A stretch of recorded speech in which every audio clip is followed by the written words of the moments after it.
ఎక్కువ శాతం మంది యువత డిసెంబర్ 31 రోజున చాలా విపరీతమైన పార్టీలు పెట్టుకొని విపరీతంగా మధ్య రకంగా ఫలాలు అవ్వచ్చు, మాంసాహారం అవ్వచ్చు, ఓ పార్టీల కింద చేసుకునే సంస్కృతి బాగా పెరిగిపోయింది. దీనివల్ల ఏం జరుగుతుందంటే ఓ 10 మంది తాగుడు అలవాటు ఉన్న వాళ్ళు మళ్ళీ ఇంకొక నలుగురిని ఐదుగురిని కొత్తగా యువతని తీసుకుని వెళ్ళడం, అంటే అలవాటు లేని వాళ్ళు కూడా వెళ్తున్నారు. సరదాగా ఈ రోజుకి కదా 31 నైట్ ఎంజాయ్ చేద్దాం ఫుల్గా అని చెప్పేసి అక్కడ ఎప్పుడు తాగడం అలవాటు ఉన్న వాళ్ళతో పాటు కొత్తగా తాగేవాళ్ళు అలవాటు అవ్వడం, ఆ రకంగా కొత్తగా తాగడం అలవాటు అవుతుంది. అంటే డిసెంబర్ 31 ఒక పండగ అంటే ఇంక మళ్ళీ ఇంకా అసలు రేపు మళ్ళీ మన జీవితం ఉంటుందో ఉండదో అనే రకంగా ఒక ఎంజాయ్ చేసేయాలనే పరిస్థితిలో యువత చాలా తప్పుదావలో నడుస్తూ ఉండడం చాలా బాధాకరమైన విషయం. చూస్తున్న ప్రతి సంవత్సరం కూడా 31 రోజున జరిగినంత క్రైమ్ ఎప్పుడు జరగదు. రోడ్ యాక్సిడెంట్లు కానీ లేకపోతే గొడవలు కానీ అన్నీ కూడా 31 ఎక్కువ జరుగుతాయి, అంటే మద్యం వల్ల.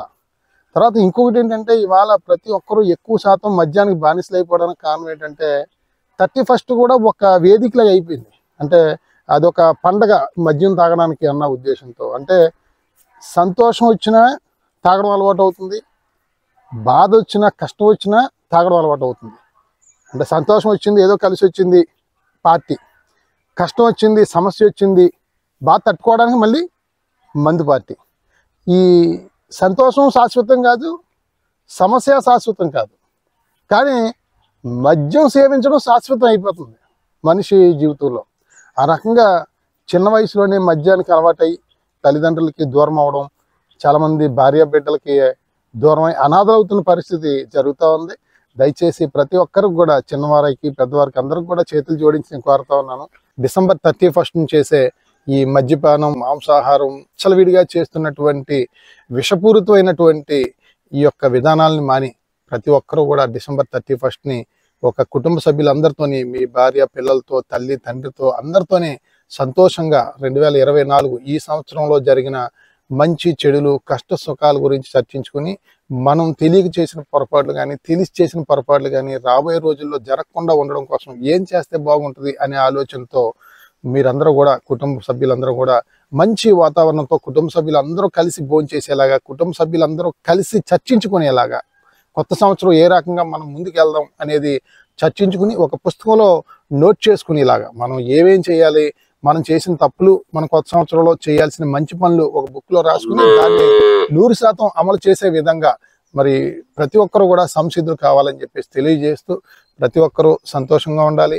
ఎవరు కూడా రోడ్డు ప్రమాదాలకు గురవ్వకూడదు. డిసెంబర్ 31 అంటే ఎప్పుడు కూడా సేల్స్ అవ్వని మద్యం ఆ రోజు సేల్స్ అవుతా ఉంది. విపరీతమైన వ్యభిచారం కానీ, విపరీతమైన మాంసాహారం కానీ అన్నీ కూడా విపరీతం.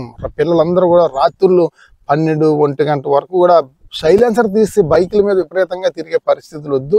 దయచేసి ఇంట్లోనే తల్లిదండ్రులు, పిల్లలు, మీ భార్య అందరితోని, కుటుంబ సభ్యులందరితోని కూడా సంతోషంగా ప్రతి ఒక్కరు గడపాలని ప్రతి ఒక్కరిని కూడా కోరుకుంటూ, గౌరవ ముఖ్యమంత్రి గారు శ్రీ చంద్రబాబు నాయుడు గారిని ఫాలో అయ్యే వాళ్ళు కోట్ల మంది ఉంటారు.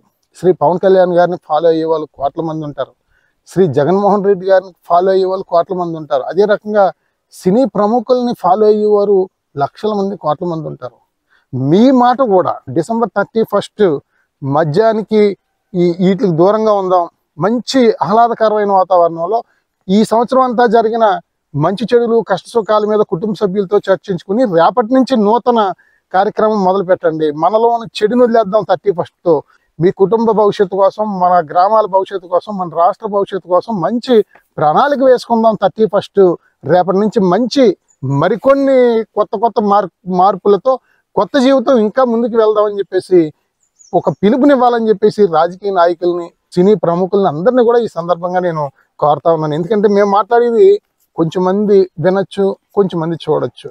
మీరు ఒక వ్యక్తులు కాదు, మీరు ఒక శక్తులు లాంటి వాళ్ళు. మీరు 31 విశ్వ సంస్కృతిని విడనాడే విధంగా, ఒక శుభ పరిణామం వచ్చే విధంగా చేయాలని చెప్పి తెలియజేస్తూ, నా మిత్రులు ఇక్కడే పిఠాపురాన్ని ఉంటారు, ఆయన సూర్యనారాయణ గారు అని ఒక డాక్టర్ గారు జన విజ్ఞాన వేదికలో చేస్తూ ఉంటారు. ఆయన ఎంతో పరితపిస్తూ ఉంటారు. సూర్యచంద్ర గారు మీరు ఒక మాట చెప్పండి అని చెప్పేసి రేపు కూడా మేము అందరితో కూడా ఒక కార్యక్రమం ర్యాలీ కూడా చేసే ఉద్దేశంలో ఉన్నాం. ప్రతి ఒక్కరూ కూడా మనం డిసెంబర్ 31 మనం సంతోషంగా కుటుంబ సభ్యులతో గడిపి కొత్త ఆలోచనలు, కొత్త ప్రణాళికలతో ముందుకు వెళ్ళాలని చెప్పేసి తెలియజేస్తూ డిసెంబర్ 31 రోజున మద్యం ముట్టకుండా మద్యం వదిలేద్దాం ఆ రోజుతో అనే విధంగా చేయాలని చెప్పేసి అందరూ ఆలోచించాలని చెప్పేసి తెలియజేస్తూ నమస్కారములతో మీ పాటంశెట్టి సూర్యచంద్ర, జగ్గంపేట నియోజకవర్గం ఇండిపెండెంట్ ఎమ్మెల్యే అభ్యర్థి.